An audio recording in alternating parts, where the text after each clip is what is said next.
Okay, here's a article, an advanced poker article that I wrote a few years ago, and I wrote it for a guy named MJ Gonzalez, who is a professional poker player, and he said it was so good that he wanted me to swear to God that I wrote it, because he thought I maybe took it from someone else or something like that. That's how good he thought it was. So I'm going to read it in real time here. I haven't read it in a very long time. And then I'm going to react to it and give some commentary. I started reading it and I said I should make a video on it because it was taking a lot of energy just to read it. So might as well just make this video, right? I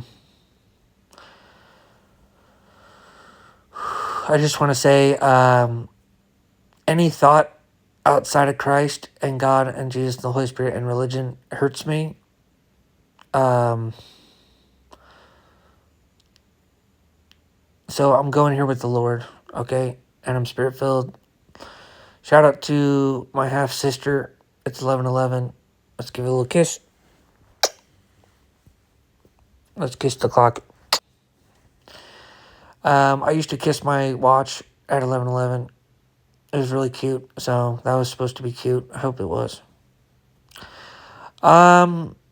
Anyways, here we go.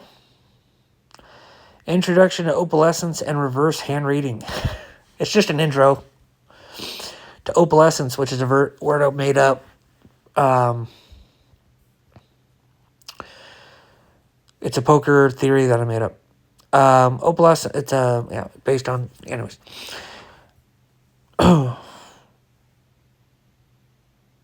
It's based on range advantage. Perceived range advantage, basically.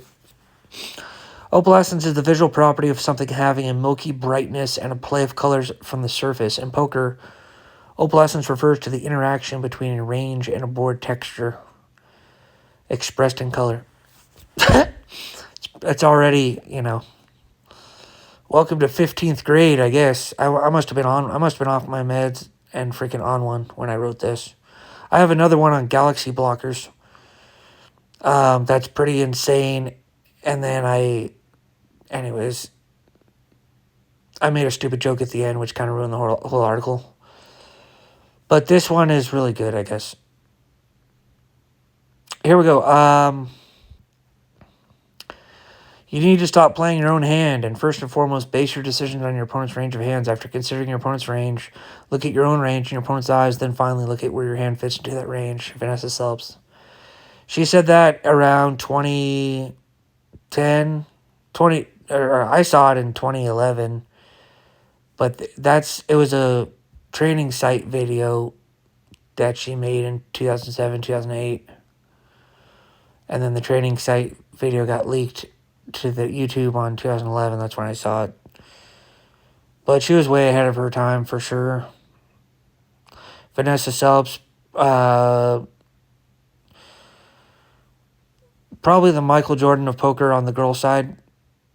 She's probably the best woman player of all time, by a large margin. Or by a small margin, I don't know. There's some other good girls too, but Jen Harmon is a good mixed game player. Vanessa, she's very aggressive. Hand ranges in poker are very important things to keep track of, but few players, even at higher levels, keep track of their own range when they play.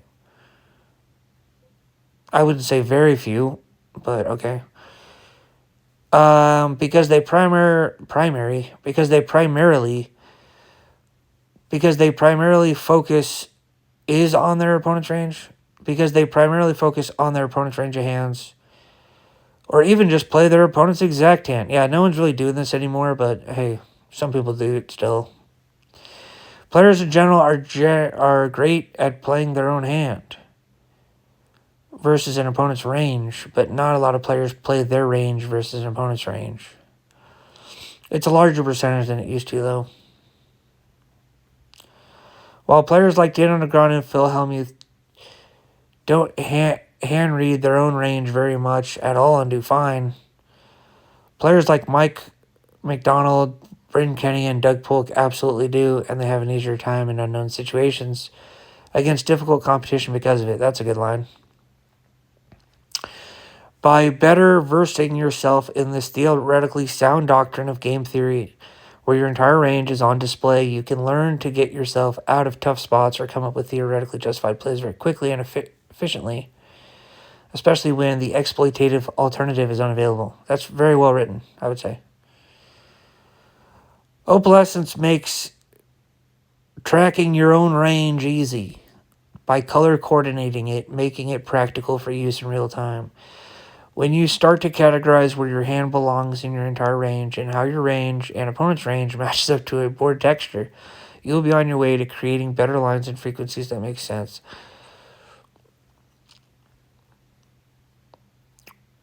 I wish I would have used bigger words than make sense.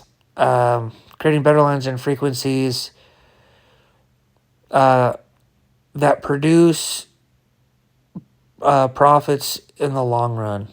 I don't know, it even would have been better, but this is fine. So there's some value to dumbing it down randomly just to give the reader, like, oh, did you know, makes the reader feel, there's pros and cons to, like, big words and little words and stuff. The three main shades of opalescence: green, yellow, and red. By the way, anyways.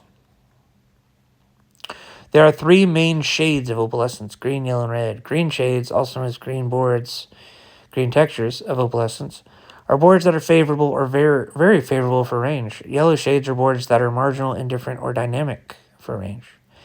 Red shades are boards that are not favorable for range. The more likely a range is to produce a strong hand on a board, the closer the range is to being green, and the less likely a range is to produce a strong hand on a board, the closer it is to being red. That's fair. One example, 3 boards. The hand begins with a 9-handed cash game, and the player on the gun, who is a tight player, opens to 2.5x the big blind with 120 big blind stacks. It folds the big blind, a player who defends the big blind liberally. He calls. The pot is 6 big blinds, and the effective stack is about 120 big blinds, 20 SPR, 20 times the pot in the stack to pot ratio. 20 SPR pot. That's very deep. That's where the poker starts getting. 10 SPR is when, or I'd say 8 and higher is when poker becomes very fun.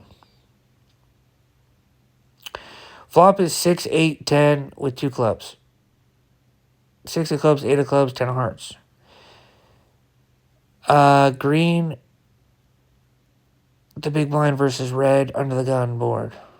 It's green versus red board. So we don't even need to know our hands to know the colors. This is a board that hits the big blind. Well, it looks like I'm going to explain it here, but the guy under the gun is going to fold 90% of his hands. So he's not going to have a lot of hands. He's not going to have 7-9. It doesn't make sense that he would ever have that. But the guy on the big blind would absolutely call with 7-9 suited, and he defends it liberally. So he has the nut advantage and stuff like that. But let's see me explain it here. This is a flop that the big blind should really be happy to see, a clear as day green board. Even if he has an exact hand that misses this board, like pocket fours or king jack, he should be aware that the majority of his range is way ahead of his opponent, as it almost always smashes this flop. A lot of players miss the opportunity to lead on flops like this. Lead means betting out. And they usually regret it when the flop goes check, check, and their check raising play doesn't work. That, or they don't regret it because they have never led out on the flop in their life. That's pretty funny. Also, MJ used to make fun of people that didn't lead out. And I knew he was reading this, so that was his thing. He likes leading out, especially turns. But But it also makes fun of the player pool because whoever started the rumor that you have to check to the razor is kind of weird. Tom Dwan started leading out the flops on flops like this, and it started getting popular at some point. Not very popular, but it's kind of a dig on the whole poker community. But they're not way off. Checking to the razor isn't that bad on a lot of boards and a lot of spots with a lot of SPRs against a lot of players, but sometimes you want to lead out. On the other side of things, this is a red board for the under the gun player, as almost any other flop would have been better to see. Even a hand like aces is going to have a hard time winning a huge pot. And it will never really know if it's ahead as the pot gets bigger. Tons of runouts are difficult to play, and because of the tight range that the under the gun player has to have pre-flop representing a hand other than top set is extremely hard to do when bluffing. Yeah, because the under the gun could have pocket tens or eights, I guess. Just so everyone knows, I am getting bored of my own article already. Welcome to the TikTok generation. I can't even stand my own video.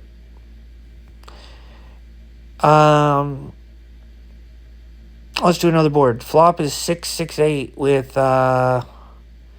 668 rainbow. It's a pretty similar board here. Looks like we got it yellow. This is a flop that's pretty marginal for both players. While the big blind has a lot of different hands. Yeah, I'm going to speed read through these. I'm going to speed read at this point. Basically, this is a yellow versus yellow. Now we're going to go to another flop. Ace, queen. Red versus green. Oh, here we go. This is obviously a horrendous board for the big blind. Horrendous I got from MJ. I don't think I would ever say horrendous without him. People in your life are going to affect you a lot.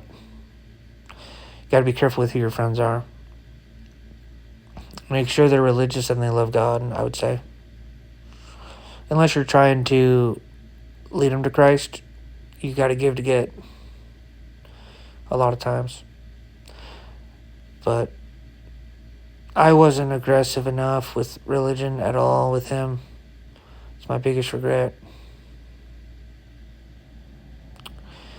This is obviously a horrendous board for the big blind. It's pretty much GG.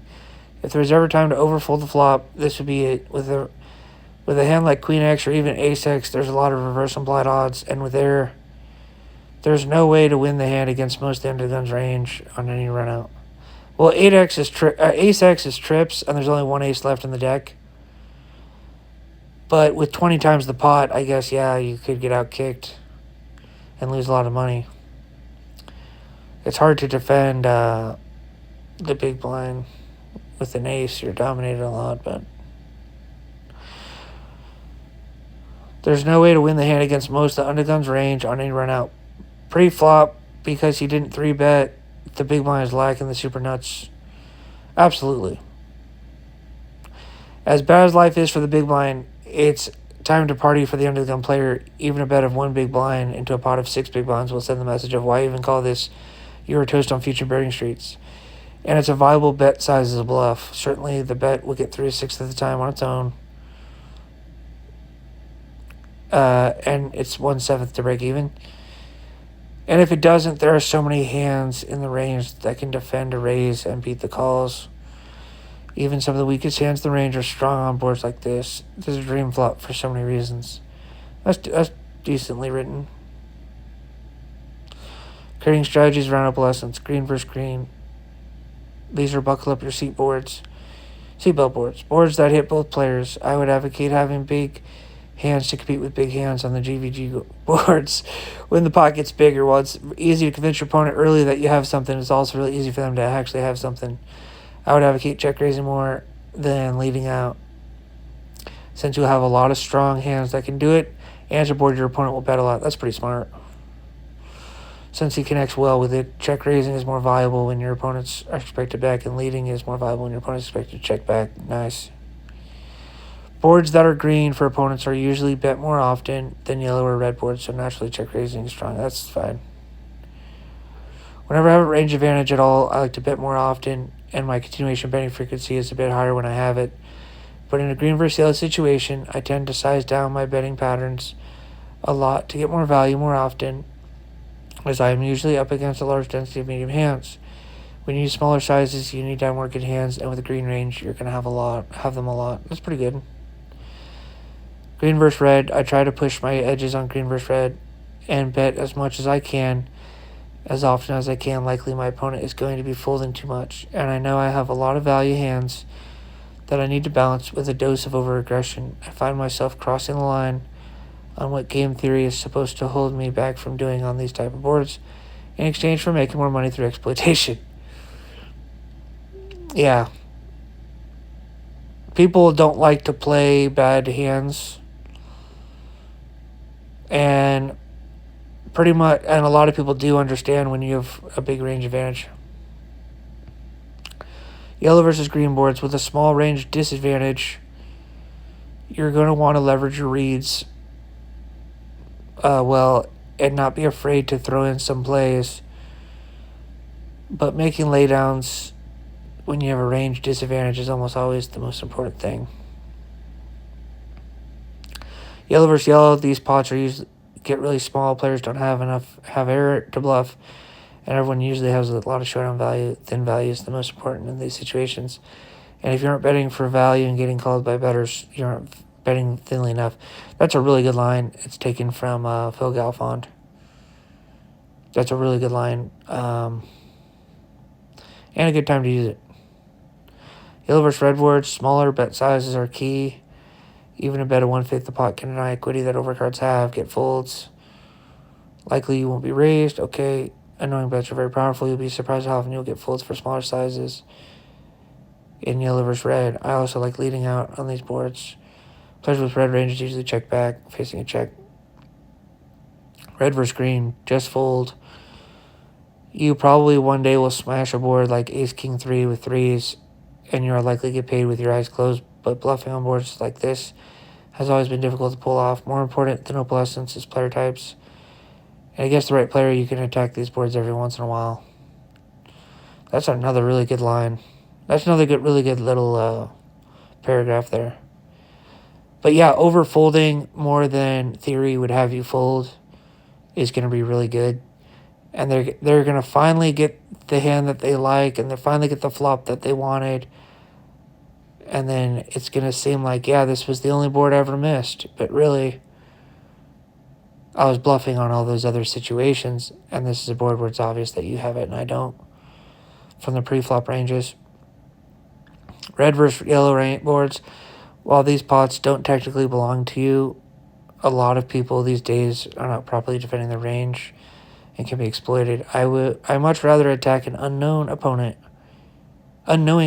with my weak range against their medium range than to attack them with my yellow range against their green range. Sometimes it takes 3 full barrels to get someone off their yellow board when I have a red one. You see people all the time just stare off into space with middle pair, not knowing what you even represent, but still fold because it's a 70 big blind river bet. That's another great writing there. Red versus red boards, interesting. Probably my second favorite board outside of green versus green. Well, I don't really like green versus green anymore. Green versus green is just a big pot. Green versus green is not very interesting.